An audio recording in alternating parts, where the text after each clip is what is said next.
Tell me, does the thought of being on a planet that is traveling through space at 66,000 miles an hour with no one in charge scare you? I'd be scared if I were you. If I were you. If I were you. If I were you. If I were you. If I were you. If I were you. If I were you. If I were you. If I were you. If I were you. If I were you. If I were you.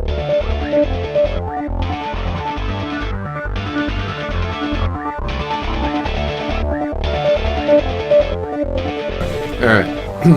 Hi, welcome back to the show. This is Shade Stone, and I'm JL. That's Jay. Yeah, that's last I checked. Anyway, it was still that way. JL actually, it's my stage name. It's my music name. I'm J for short because JL are actually my initials, but they're a Bible name, and it was kind of cool. And I like the Bible, so it was one of those things that we decided to do. It means Jehovah is God. If anybody's offended by that, it means Yahweh is God. And if anybody's offended by that, it can't help you. Okay. Yod Hey Vav Hey. Yeah. Okay. Is that okay? So, all right. Is that okay? All right. That'll work. Okay. So anyway, but welcome back. And what we're doing is we're talking about culture clashes. We're talking about dichotomies, things that people believe that necessarily aren't necessarily true. We're trying to get you to challenge them from your own worldview. See what you think. Think with us. That's our point. Okay. So today's topic, we're going to talk about capitalism and we're going to talk about socialism, because what we see is that the world seems to be divided in a dichotomy, saying that there's really only two choices.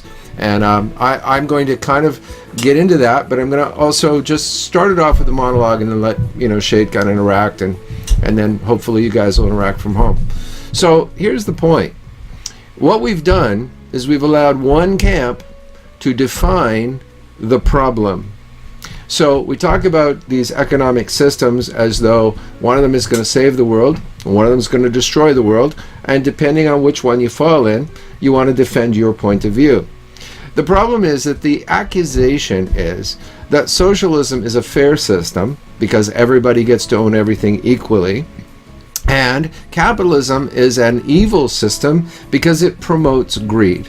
And so here's the basic idea today. I really believe that definition only comes from socialism. It doesn't come from a capitalist point of view. So I'm going to give you a capitalist point of view and say that, you know what? Being objective, capitalism allows for greed. It does. It's not a perfect system. It has produced great results, and so people like to point at that from a capital point of view and say, yeah, but we've never had anything that has promoted more prosperity, that's helped more people get free, that's helped more individual liberty than capitalism. We've never had a system that would do that in all of history, and that is also true. The problem is, of course, is that we don't address the attack, and the attack is on greed. So my point is this, is there's greed from the socialist point of view for money, and that is the big evil. Well, let me ask you something else. Is that the only thing people can be greedy for? Because if I were to frame this from a capital response, I would say that socialism is a greed for power. And that what it is all about controlling everybody and making everybody's outcome be evil. And if it doesn't occur like that in nature, somebody has to take charge and control your life in order to make it so. And so the problem that we have is that we have, on one hand, capitalism, which allows for greed for money. It doesn't require greed for money. If a person is a Christian, they live in a capitalist system, they are able to be generous, they're able to share, they're able to do these things. You say, well, you don't have to be a Christian to do that. I would agree, you don't have to be, but guess what? The principles come from Christ. They don't come from anybody else in the world. I don't care who you look at. You look at other religions, you can look at Muhammad. He was a warlord. He wasn't a guy saying, go love your neighbor. He was a guy saying, go take your neighbor by force. And I don't care who else you look at in the world. Most of these people were self-absorbed. Buddha and his Eightfold Path, and Confucius with his law giving and his understanding as a very wise philosopher from the East, as far as I can tell. There's a lot of really good things in these things. And see this. So here it is in a nutshell. I mean, we've got one which requires the greed for power, one which does not require greed but allows for it. So the people who want to control your life are more problematic than the people who don't. So, not that everybody in either system is going to be free of their own personal human corruption or their own greeds, because greed is a human problem. It's not a capitalist problem. It's not a socialist problem. It's a human problem. So greed, to be fair, should be looked at for, okay, if greed for money is bad, which we agree, is greed for power bad? And I hope we can agree, because this is really where the debate changes big time. All right. So anyway, that's my opener. What do you think? That was a great opening. Thanks. Continue. I mean, everything was fantastic. I don't even know why I have to say anything. It was perfect. You have to say things because I would look weird sitting here all by myself having a conversation with the wall, okay? Well, here's, for me, I think ultimately, I've come to the conclusion that no matter what system you pick, if human humility is not in the mix, they're not going to work. Neither one will work. Now, if I'm going to choose out of the two, I'm clearly going to go conservative. That being said, I can't help but notice that, whether we're under, like when we were under a conservative, say, for the example, Bush, right? It was conservative, yet there was warring. And then, of course, we went to Democratic under Obama, speaking from the state's point of view. And so we convert over to Democrat, and there continued to be wars. So there is a bit of a two wings on the same bird scenario that we do have. And I think that's why a lot of people do give up on politics, because ultimately, if the human heart is not repaired, you're going to have either power greed or financial greed, both of which manipulate you one way or another. Yeah, I agree. And it's more, there's no question that if you have money greed, that doesn't exclude power greed. And so money greed buys power whenever possible. So we see that. We see a corruption in our whole system under capitalism, and I don't argue that. And I also don't argue that the problem, I argue, is that socialism, the corruption is required.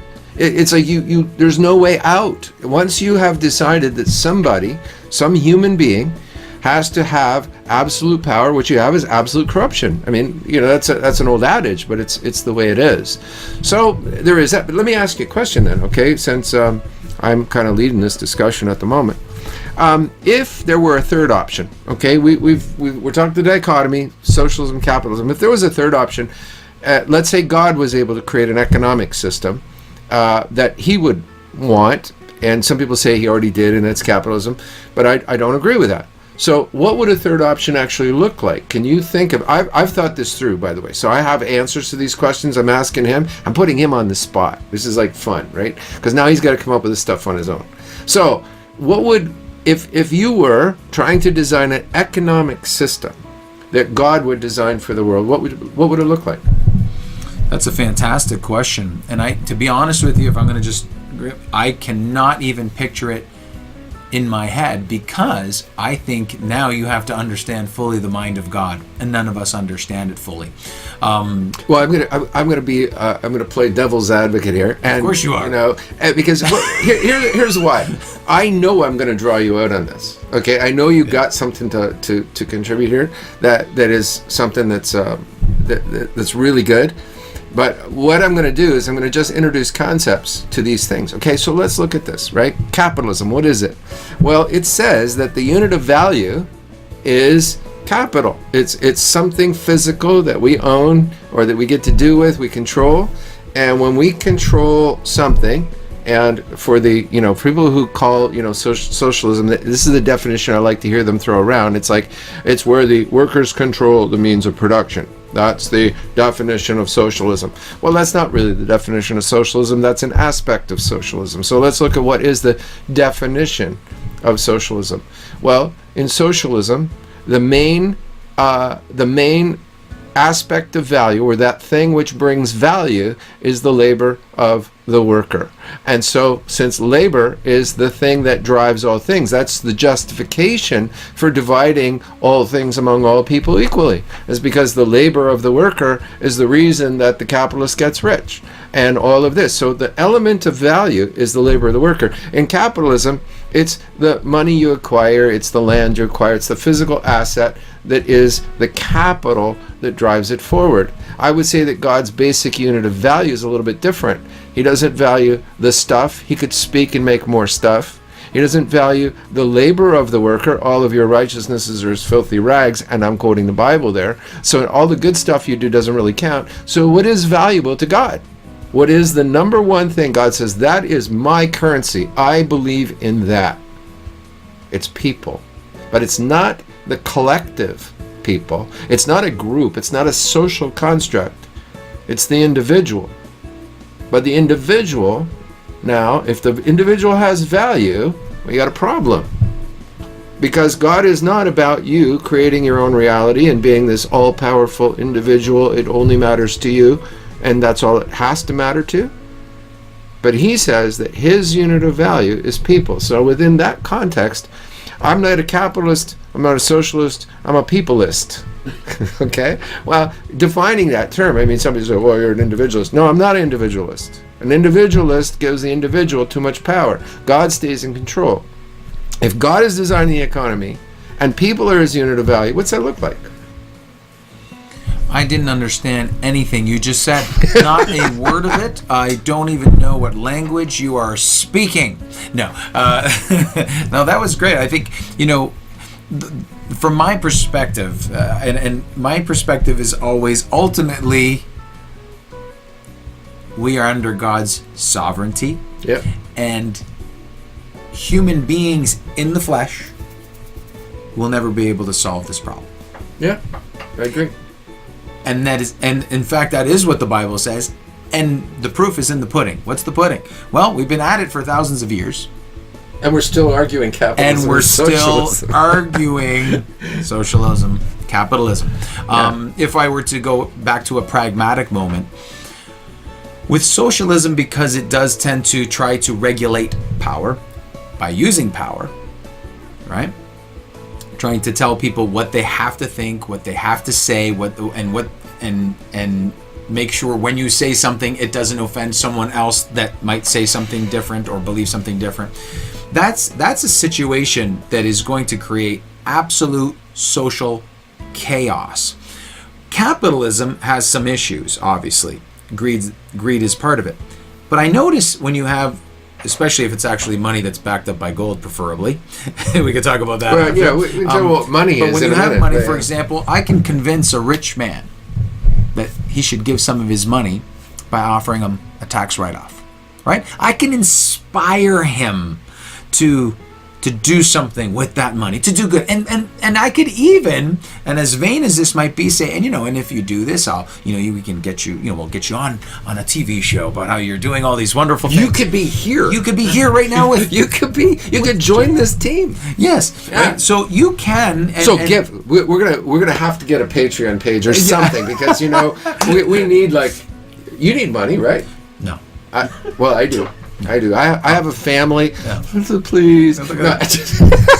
See, here we go. But in all honesty, right? You can really even we can go to wealthy people, and we have them. We have tax laws, right? We have tax laws. But if you give this to the charity, so it inspires them to do good. So even if their heart isn't in the right place, guess what?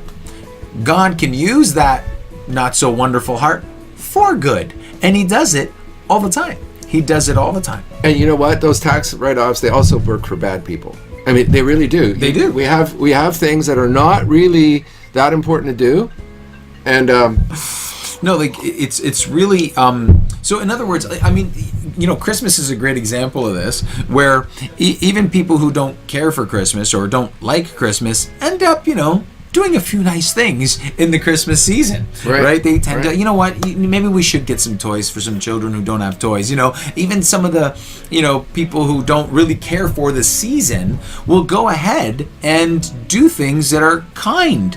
So the if there is an advantage out of the two systems, I go with capitalism because with that, I can inspire someone who typically from the heart may not want to do something, but I can still utilize that scenario to offer up some good in the world. Whereas when you go to complete government control, the government makes all decisions, it becomes, if you've ever read the book 1984, I recommend it.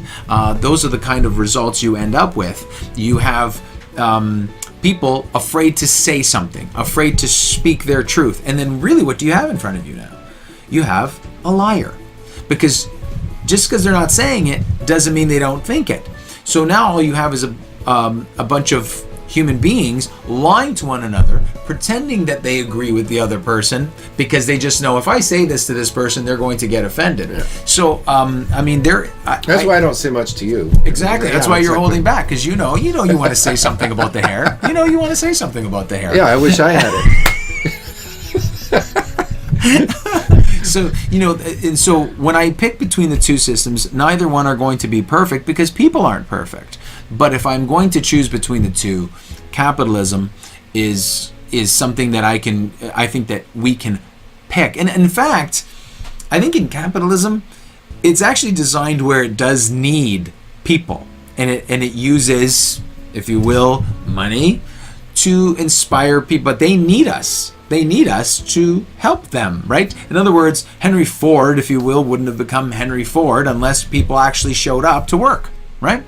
But if people begin to believe things like, I'll let you list off what their belief systems are ultimately, but because I'm confused by them. But things like it doesn't matter what you believe. They were all a big happy accidents. That you can create your own realities. Things of this nature. What ultimately shows up is it's really difficult for them to get you to do anything when that's what you believe, right? Yeah. So and so even the system can't thrive very well under socialism. It just can't. Yeah, and historically, of course, it's never worked. I mean, if you look at the greatest atrocities in history, the greatest mass murders, everything is about, when you try to make something social, you have to put a construct together that everybody buys into. And if they don't buy into it, they have to be forced into it, because there's no way you can have dissidence and have the idea that what benefits everybody actually benefits everybody. Because if something goes against, let's say it's just an idea in your head, and you want to express an idea, and you can't express the idea because it's not going to be accepted by most people. All right, you're going to be ostracized. You're going to be criticized. So the very things that people who want to believe in this sort of good for everybody scenario, the whole idea of the LGBT community, that says we're an oppressed group and we deserve to have our own identity and we deserve to be treated well and all of this. And as human beings, I totally agree with that. I mean, people should not be defined by their opinions. They shouldn't be defined by their sins. They shouldn't be defined by anything except the fact that God made them as individuals, and they should be valued for who they are. See, that's what we're talking about, really. I mean, we talk about capitalism versus peopleism. That if God's unit of value is the person, he says, look, I made that individual in my image, therefore I gave them their value. I asked a group of kids one time, I was teaching. I used to be a teacher. And I asked a group of kids one time, I said, what gives you value? What makes you important? I said, well, somebody loves us. What if nobody loved you? Would you be valuable then? And the idea is that the reason that you're valuable is because God assigned you value. He made you in his image, and he loves you regardless of whoever else does. So the point is that is the definition. The idea that we tend to think in terms of these, I'm valuable because I'm loved. That's true, but it isn't another person that gives you value. In other words, if that person died and they were the only ones that loved you, do you stop having value? The answer is no, because God continues. But it's only God that can do that for you. There's nothing else out there. And so the idea that God would put this value in you and say, you, my individuals, are under me. That's why the nation is important to say, we're one nation under God, because the idea of a republic is that we are all subject to the laws of God. When the United States came out with their Constitution, they said that we are endowed by our Creator with inalienable rights, or unalienable rights. I don't remember what that is. Do you know what that is? Not a clue. No? Well, anyway, I haven't read it recently, but I think it might be unalienable, actually. But the point is this: nobody can take them away. Governments didn't give them to you, so governments can't take them away. The idea of socialism is government is the father of all things. That the structure that we create artificially as some sort of group culture, we get, because we're the majority, we get to be the bully. That's what's wrong with capitalism.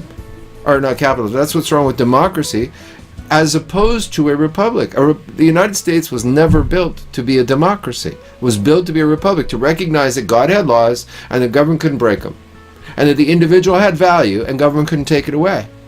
And if that's the case, then they were building a different kind of society. Capitalism as an expression is the closest thing we have economically to make things work.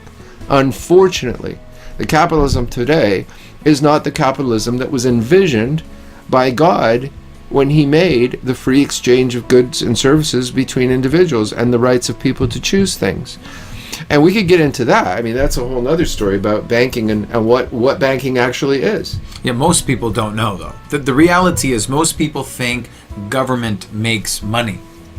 The average person says government makes money. No, at least not. No, you're right. They don't. You're right. It's the Federal Reserve that does. And then the government owes the Federal Reserve, and that has an interest rate on it, and we know where the government gets the money, and it's a wild system, and it's not backed up by gold. It's not backed up by anything physical. And they're even furthering it by making money digital. Well, see, so let's talk about that for a second, because I think it's kind of important for people to kind of understand the banking system and to realize what happens. And when you see it, you're going to get angry, honestly. If you really understand banking, you'll get very angry at the banks, very angry at the governments, because you'll realize what they've done. If I pull out a $5 bill and I hold it up, I'm not doing it on purpose, okay? Like, I'm looking at you right now saying, okay, pretend there's a $5 bill here, because if you're Canadian, you're going to see it colored in weird colors, and if you're American, you're going to want it this dull sort of, olive green type of thing. And if you're some other country, who knows what you're expecting. My point is this, that when I hold up that printed note, no matter where it comes from, it's all the same. It's not $5. If it's a $5 bill, it's not $5. It's $5 of debt. It's actually a note that says you would rather have the government owe you than somebody you don't know write you an IOU and say, I promise to pay $5. Because if you take that IOU for I promise to pay you $5 from, let's say I take it from Shade, you don't know Shade, but and I come across you and I say, I need eggs. I need eggs for breakfast. People say, why are you eating eggs? No, never mind. Okay. I need something. Okay, I need eggs. And I want to go take this to the egg farmer, and he's never heard of Shade before. And he's going to go, I don't know, what if the guy has long hair? These are things that could happen. And people say, I'm not going to take that $5 IOU from Shade. I don't know if he's good for it. But if you give me an IOU from the government now, that I'll take. And so what we do is we create something called legal tender. So the government issued debt, which is what the Federal Reserve prints. And they print it in such a way that they basically confiscate the wealth of the whole world. So let me explain that to you. How do we create money in the Federal Reserve System? Well, there's a very, very small, something called a reserve. That's why it's called the Federal Reserve System, which means that they have to have something before they can print something. Now, in the old days, that was gold. In the old days, if you had gold in the bank, they could give you a note and piece of paper because gold was heavy and hard to deal with when you were trading. And if you had a lot of gold to deal with, you didn't want to take you don't want to be dragging a wagon behind you down the road. You never knew who you were going to meet and who could take your wagon away from you. So the point was that you wanted something you could conceal in your pocket. It was lightweight and would have the same kind of power that wagon full of gold would have. So you had these notes backed by gold, and you would go and you would say, well, this bank, I have this gold in this bank, and this bank gave me this note saying it's on file there. So here, you take the note. Now, if you go to the bank, you can get the gold out. So that's what paper money was in the beginning. Well, then, when they came up with the idea of a reserve system, what they're saying is that not everybody's going to come after their gold at the same time. So what we're going to do is we're going to pretend that there's enough gold in here to cover everybody, and we're just going to keep enough gold that if somebody actually came and wanted the gold, we could pay them reasonably. And so it kind of was like a 2-to-1 thing going on in the beginning. And so suddenly there was this huge boost in the economy, but what actually happened was the buying power of gold went down by half, because now you've got twice as much paper circulating out there as you have real wealth in the bank. Okay, so then when the government took it over and established the rules by which the Federal Reserve works, which is a private company, by the way, it's not the government, but what they've done is they've said, we can make that margin so low that real value is whatever we say it is. So what we're going to do is we're going to say, if you have a project, we're going to give that project a value. So if you want to go build a business, we'll give you a loan for your business based on your business. What you're going to do is you're going to do two things. You're going to take your current income and you're going to mortgage your future to us for getting you the money. Now the money is just going to be printing. Now it's not going to have any real value. And what we're also going to do is we're going to take ownership of your business, so that if your business fails, it's mortgaged to us. So we're going to double pledge your assets, your future and your business. We're going to take 2 times the real value out of the economy and put half back in pieces of paper. Okay? They owned nothing before the project, but because you have a project and they have government power, they can take everything away from you and give you bits of paper in exchange, and you're happy. And all you've got is pieces of debt, and all the real value is now controlled by the banks. And the banks are backed by the government, but the banks are private. And so what the government's done is they said, every time you print that to us, we'll agree to borrow it on paper. We'll borrow your debt. And when we borrow it, we'll pay you for the privilege of giving you the privilege of taking all the wealth out of our economy. And that's true. That's the way bank works. Now, if you really understand that, that should tick you off, because you realize that you gave them the power with your project or your house or whatever else you wanted to buy. You gave them to that when you walked in there and you signed the mortgage. They turned it over, that first page, which is the promissory note, okay? All the details of the mortgage, that's double-sided and all that. But the first page is blank on the back, because they're going to turn it over. They're going to take a big rubber stamp underneath the counter. They're going to stamp it on the back, and it just becomes a check, and it becomes numbers in their system, and you gave them the money to give to you, and now they're charging you for the privilege. And that's the truth. You have the real value. So what would a system that was really free capital actually look like? Well, it depends. If your number one unit of value is the people, and you realize that the people are going to multiply what you produce. Let me give you an example. Let's say you want to make a pair of shoes. You got a cow. Well, the cow's worth so much alive, it's producing milk and stuff. Let's say the cow's getting old and can't do that anymore, so you're saying, okay, well, let's get the value out of the cow. So maybe you have some beef for supper, and you take the hide and you hand it off to a shoemaker. Well, the shoemaker's only going to pay you so much for the hide. But when he gets finished working on it and turns it into actual shoes, those shoes are going to have more value because of his labor. He put his labor in there, and he put his creativity in there, and he created something of value. It's kind of like when you and I write songs, right? I mean, we take something that is free to us. I mean, the music concepts, these are thoughts. These are things that come from God. These are gifts of God. Everything starts with a gift. And this is where capitalism, I think, falls down, is that capitalism requires a payment for a service or a payment for a product. And God says, I'm going to give you something to start you off. God always starts with a gift. I give you air. I give you water. I give you the ground to walk on, which we turn into a commodity. And by the way, they're working on water. And one of these days they'll probably work on air. You know, everybody's going to have a gas mask. Okay, you've had enough today. You know, you're done. Yeah. Well, they certainly did. Water's a great one for me, because, you know, they certainly disguised the bill of, well, no, we're not charging you for the water. We're charging you for the water usage. It's I love that. It's just really, but not the water. No, the water. No, not the water. The water. But of course I'm going to use the water. So again, it's kind of double talk. And I think that you're there is a point, you know, to defend a little bit of a water bill, because I think there is valid I mean, somebody's got to pump it, somebody's got to pipe it to you. They're making it convenient for you, and you're paying for that privilege, and the maintenance of the equipment and the purification of the water and all of that stuff. And but you can still today go down to the river, and nobody's going to charge you if you dip your glass in. Okay, it's the water. I'll just is tell there. you, if you drink it, it'll kill you. Well, that's true, but So don't drink it. You can, but if you do, you'll die. or you could purify it yourself. See, that's the other side of it. Is you could make the investment and purify it yourself, and it would still be free.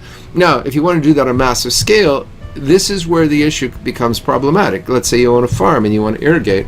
Well, now suddenly, no, you can't just take the water. It's like, or the big one, the new one is like all these different government agencies that believe that the water runoff belongs to the government. Therefore, they're going to say you can't harvest rainwater.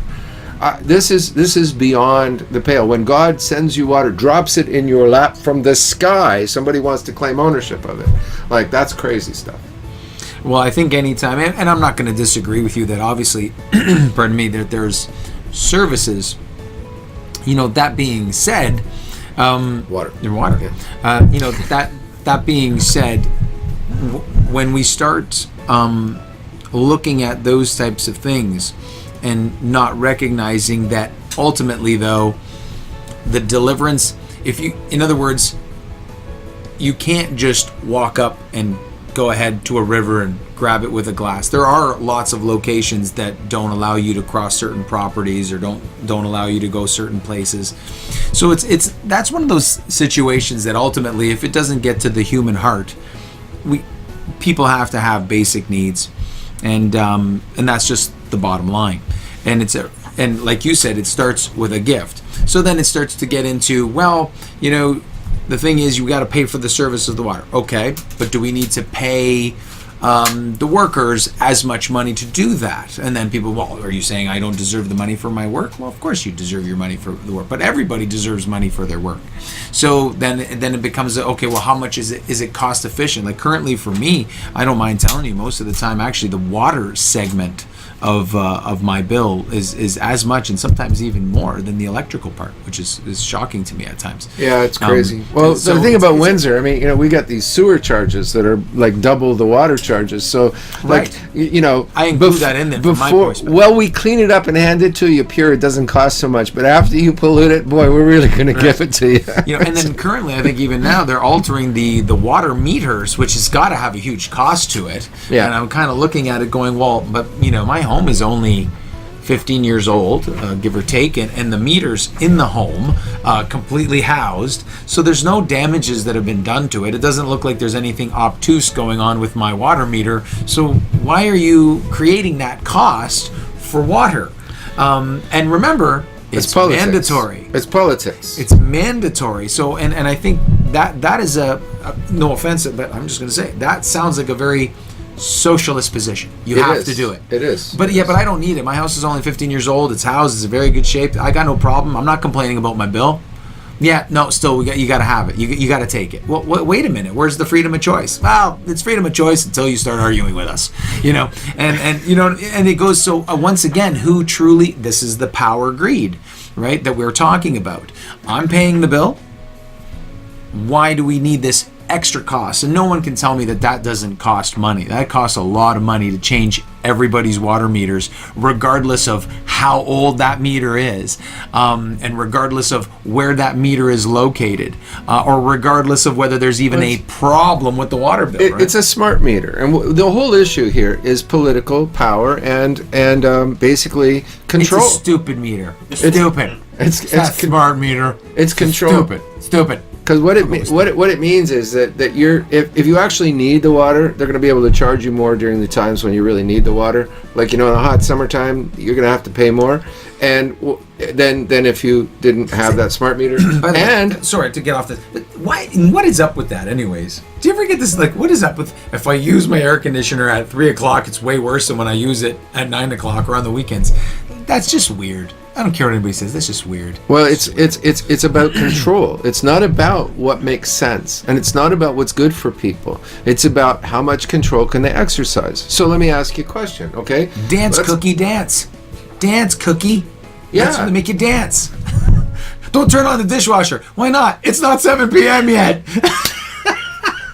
Hey, listen, could you dry my clothes? No, why not? It's not after 7. Yeah, but I gotta go now. I don't care. But once you have the technology in place, let me play devil's advocate for a second. You're always and playing get. devil's I know. I do that. Christian that's always playing It's devil's the goatee. advocate. Yeah, It's the goatee. That's what it is. It's that. Okay.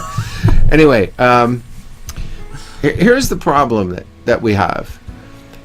Once you establish someone's right to turn things on, to turn things off, to say, okay, this is a brownout zone, we're going to restrict the power. I lived in California. I saw this happen.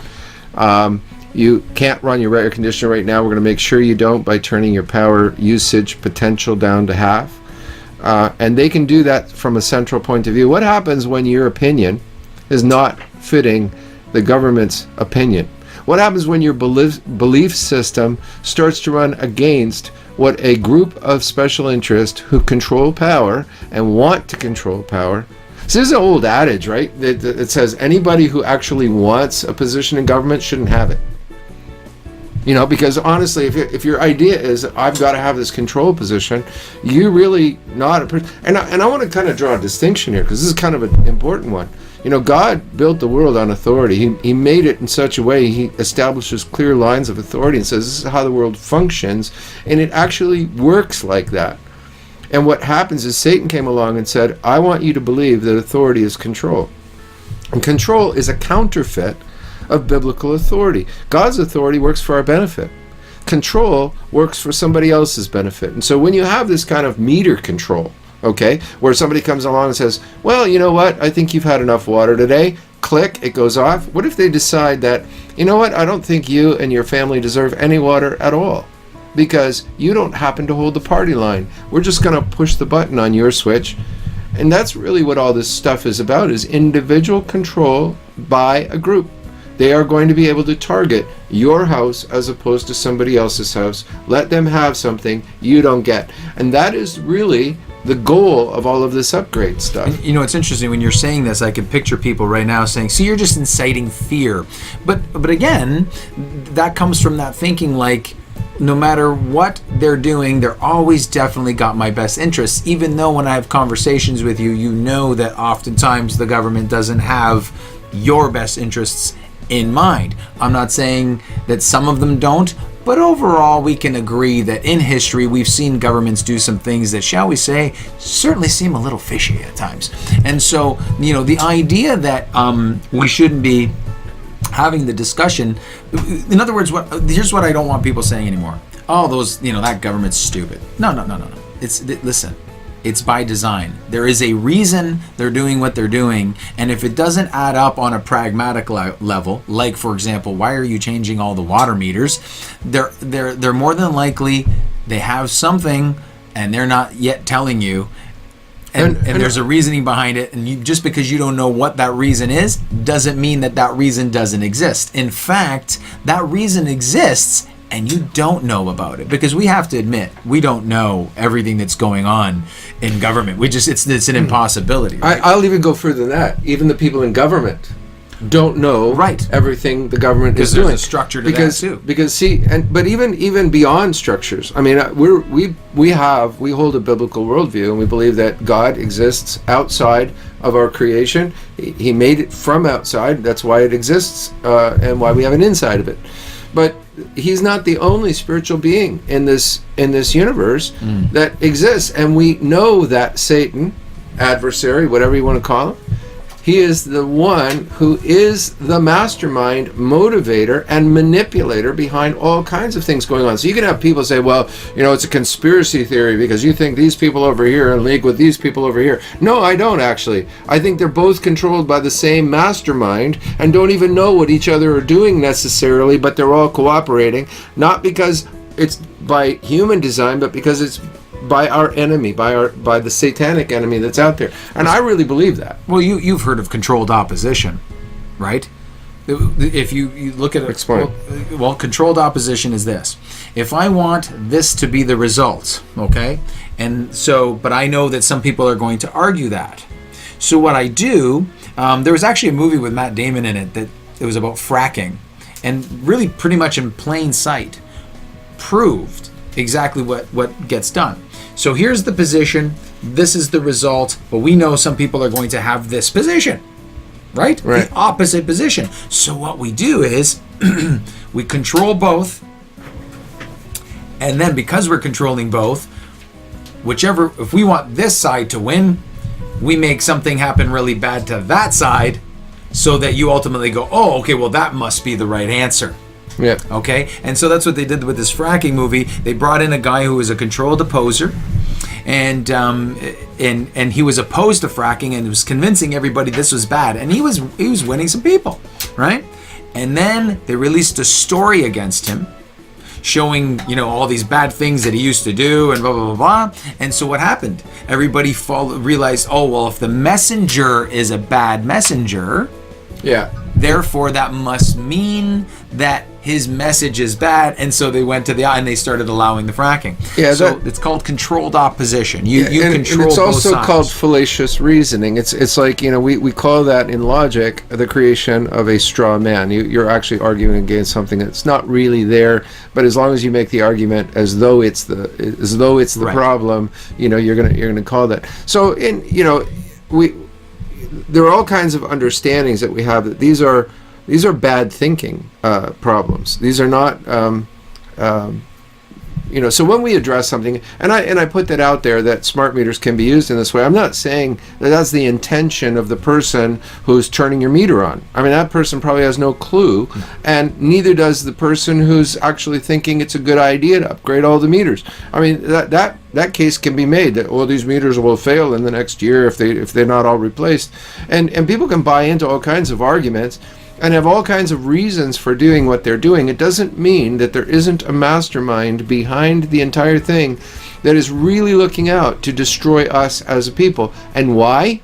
Because that mastermind hates God, and he hates his unit of value. And so what he's after is the destruction of people, the destruction of individuals, not the destruction of some sort of social construct, because he's going to use that social contract to destroy people. That's the problem, is that all roads, this controlled opposition idea, is that we can achieve whatever end we want to. It doesn't matter which position you take, go one side or the other, it doesn't matter. We'll get to the end we're trying to design. And what's really interesting is that Satan, who is called a deceiver, he's had thousands of years to deceive us. Do you think we're smarter, or he is? Father of lies for a reason. So that's the point. I mean, it really is about the fact that we don't have to have a conspiracy on human terms. We have a conspiracy in spiritual terms that is not a conspiracy theory. It's a fact. Well, I mean, Mel Gibson said it in his, when he did Passion of the Christ, they were talking about, he said basically, conspiracy is getting a bad rap in the sense of it's almost going to, there is no, wait a minute. Was there an entity of some kind that conspired to pull down the buildings at 9/11? Right? Someone conspired to make that happen. Now, we can have a discussion or theorize, if you will, on who it was, but there was a conspiracy there. So, as Mel Gibson said in his interview, he said, it's kind of what people do, right? And the word conspire sounds always negative, but we, for example, if to use a lighter term, agenda. So, for example, everybody has a position where they want to say, look, I think this is the better idea. And ultimately, our idea is actually to say we need to get outside ourselves and go to Jesus and the Bible for guidance, the Holy Spirit, if you will, because... And Mel Gibson. Only if he's doing Passion of the Christ.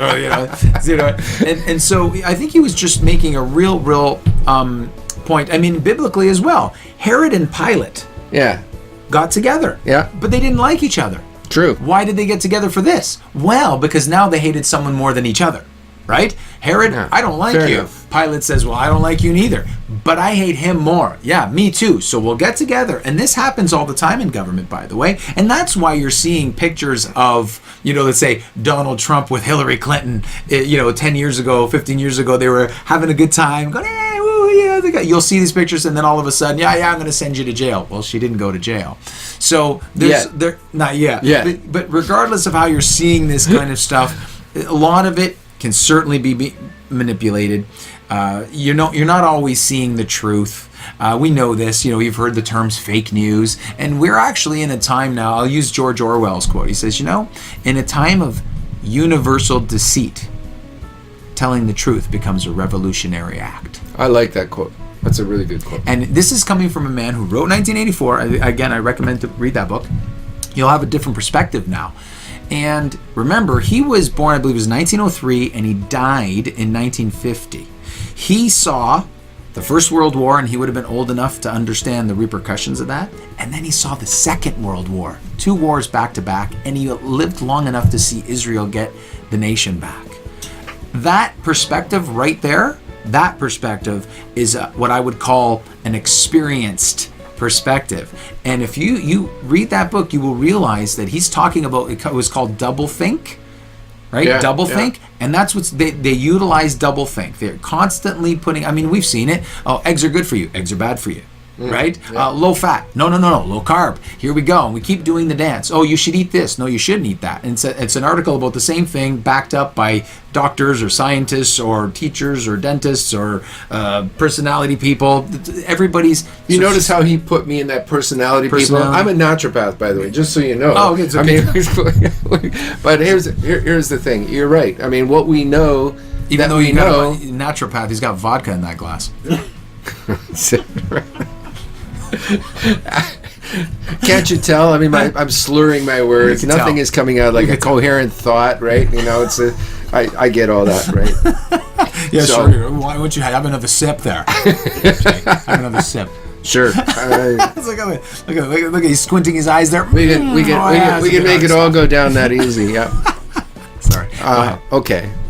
Just so you know, I don't drink. I drink water. I drink water, but and other things, but not generally alcohol. I'm making him nervous. He sounds a little defensive. Listen to old wheat belly here. Okay, so we're gonna. All right. Yeah, we have fun. Okay. Listen. Well, I'm having fun. I don't know about him. You must be having fun. You're drinking. I'm. Okay. All right. Enough. Sorry. Okay. Enough. Okay. So, get serious here. So yeah, just to be a little bit serious. The point is that as we encourage you to think with us about things, and we encourage you to think about the systems and about who's framing the discussion, if you let the socialists define it, you're going to be on the defensive because you're going to be afraid of greed. But if you actually look at what greed is, you'll realize that the fault lies with humans. It doesn't lie with a particular system. So if you realize that, then you have to look outside of humans for the answer. And I think we're agreed on this, that we go to God for the answer. We come to a worldview that is a Christian, biblically based, or a biblical supernaturalist worldview, which means that we take everything that is natural and the only thing we add to it is what God himself has said. We do not allow for some kind of, occult weird thing out there or whatever else. The biblical supernaturalist worldview says that the Bible is supernatural, it comes from outside, and it comes because it's the word of the outside creator on what he has made. And so everything else we observe, we accept what we observe, and we accept what he has to say about it, which defines how we look at things. And it's much better, and it's more logical. It holds together in and of itself, where the other systems simply don't. So we're kind of looking at that. We're saying, all right, the worldview has to be consistent, but come and think with us. Think with us about these things. If you're a capitalist and you want to defend capitalism, God bless you. It's been a great system. It's done a lot of good work in the world, and it allows for a lot of good things. It also allows for a lot of evil things. And we have to be honest about that. We have to look at it objectively and say, there's a reason people criticize capitalism, and there's a reason that people defend socialism. However, socialism as defined has never worked. And we look at it and we say, why doesn't it work? Well, it comes down to the same problem. It's still humans. And so we look at it and say, okay, so what we need is we need this outside intervention. So we look and say, okay, what system actually works? Well, maybe peopleism, if you want to take my word for it, which is not really a word, it's just something I made up. But it's trying to understand how would God define a system that would actually work. And so it begins with this. It begins with the gifts of God. It starts with free. It doesn't start with pay for everything. It starts with free and assist each other in love and compassion. That's what God did when he made us. He put us here because it was a compassionate place for us to live. It's a planet that is got everything we need, and we don't have to go outside and go to the moon to find it. It's here. It's right here. Everything we need is here. He put it here, and he put us here. And so, having done that, we're not going to get too worked up about theories about things that talk about what damage we've done to the place. Did we do damage? Absolutely. We've polluted stuff. We've done crazy, stupid stuff. But God, who made us and forgives us, gives us a chance to do better. And we can do good things. So I'm not going to sit here and come down on one side of a debate or another concerning any kind of environmentalism, because I believe God is the original environmentalist. Well, I don't mind if you don't mind. And this is just the truth. The reality is, the very people who talk about the environment are, and I just have to say it. You talk to a guy like my dad, okay? My dad's 81, he's going to be 82. He keeps saying, you know, you guys talk about this thermos thing, you know, bring the thermos. He goes, I was doing that since I was 9. So this is not a new idea. And then he will go, and by the way, the reason why we got a cajillion Tim Hortons and a cajillion Starbuckses and a cajillion McDonald's and a cajillion Taco Bells or whatever it is not because of his generation. It's because of yours. And that's what he says. And guess what? He's right. You want to know why he's right? Because we didn't have that many. Why? Because we used to cook at home.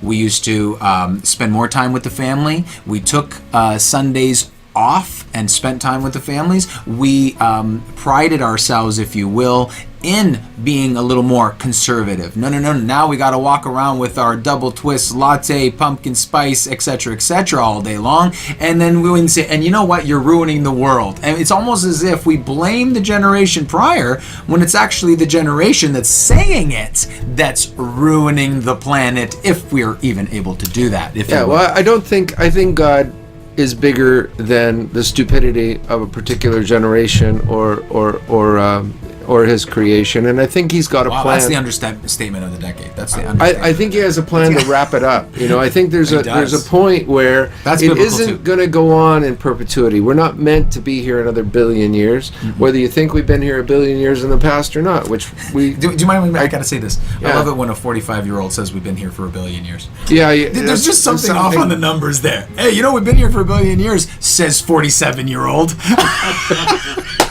Hey, there was 12 47-year-olds that got together today, and they determined we've been here a billion years. Wow! Because if I multiply 12 by 47, I get it. You guys would know. Yeah, the arrogance of the human mind is actually incredible. Everything that we do, we walk on, we breathe, and you know, the sun, the moon, the stars, the water, the trees, the earth itself, none of it we had anything to do with, yet we claim as if we're the ones who did it. We're the ones who are at least creating the future of it, right? And so I buy that. So everything, back to the beginning again.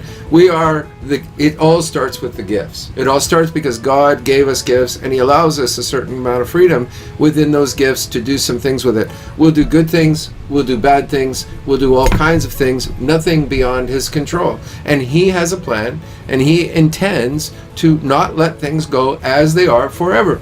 The capitalism, socialism argument is not going to exist when He comes back. And this is a news flash, by the way. Breaking news right now. Oh, here it is. Jesus Christ is coming back. He's going to come back here. When He does, He's going to fix all things. You know, Ephesians says, you know, that the whole world groans and travails, waiting for the time when He'll come back, and He'll put it all things like it was supposed to be.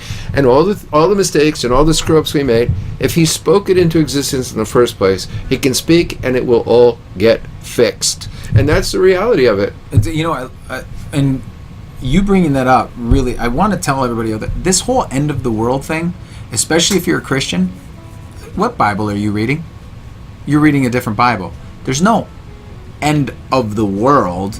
There's the end of the world the way we run the show, and it's going to be this world, because His millennial reign is here in this earth. It's in this earth. He reigns here. So this whole, like, you know, Armageddon, you know, everything's going to be completely destroyed and we're just going to be evaporated. That's not in the Bible. Really? That's not in the Bible. I know it's shocking for a lot of people, but it's not. That concept, quite frankly, if I may be so bold, that whole, you know, the asteroid is going to hit the earth and we're all done for, that's actually not a concept that's in the Bible, right? The concept that's in the Bible is He's going to come over here, He's going to come back, and He's going to shall we say, make some decisions. And he's going to alter things, and he's going to do the things his way completely, and it's going to be a millennial reign, and then actually beyond that, then the new heaven and the new earth, actually. So people are thinking that the millennial reign is the new heaven and new earth, and it isn't. That's actually after, because the bad guy gets loosed another season, and then there's another war if you read Revelation. And so it's pretty interesting to me, but just to bring that whole like end of the world. There's no end of the world in the Bible. It's just and if that was confusing to you, you know, it's he's not doing the science thing, you know, cover your asteroid. He's basically giving you the listen, call Bruce Willis, get him on, he'll land on that asteroid, he'll drill a hole into that puppy, he'll pop a bomb in there, he'll sacrifice his life for us, you know, because, you know, Ben Affleck really likes his daughter, and then boom, and we're all saved. Yeah, absolutely. Yeah. He's gonna lasso. He's gonna bring a rope, and he's gonna hold that asteroid. The problem is, of course, you know, after Bruce Willis blows the asteroid up, the haze that's going to cover the Earth and create greenhouse gases is going to destroy all life as we know it anyway. So it won't matter. No, it won't matter. It's the underworld now with all your phones going off. That's what I hear. I mean, what are we getting? That emergency call? Yeah. You know, I think, you know, ultimately the answer will not be in politics. This is a spiritual problem, and we know of that. We know what that spiritual problem is, and it's pretty interesting when you read the Bible, because there is a talk of like, and you can feel it even today. I've talked to a lot of people. Is, you know, we need even artists like that are out there. Jay-Z has it in a lyric, you know, when the church is gone, when the church ends, that's when we can really have things our way. Well, you know what?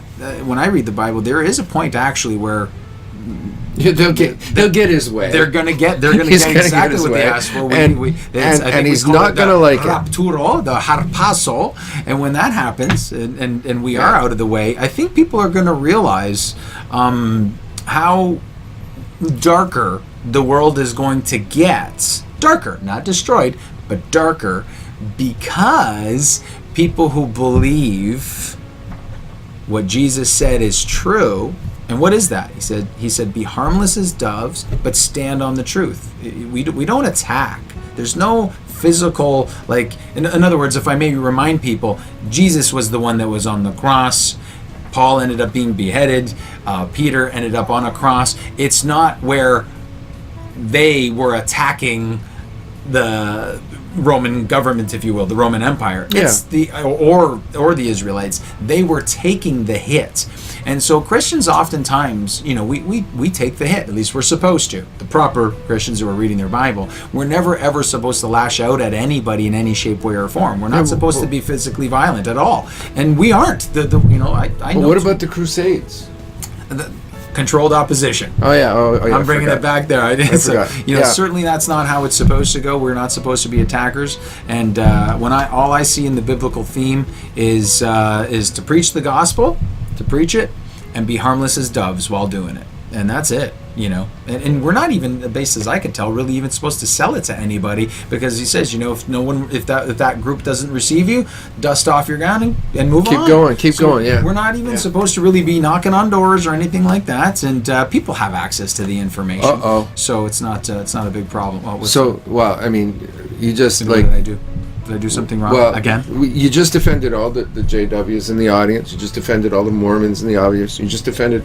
Can't you just like get off the controversy for just like 5 minutes? For anyone to not be controversial, they'll have to just stop talking these days. Just don't say anything. That's right. And you know what? I might even recommend don't nod your head, because if you nod to something that someone says, then that means you agree with it, and therefore, wow, we're going to have to take care of that problem. And stop nodding your head. Anybody who's a socialist would absolutely say you have to be exterminated. You cannot be allowed to propagate this. Did you see him nodding? Did you see him nodding when he said that you shouldn't be a vegetarian?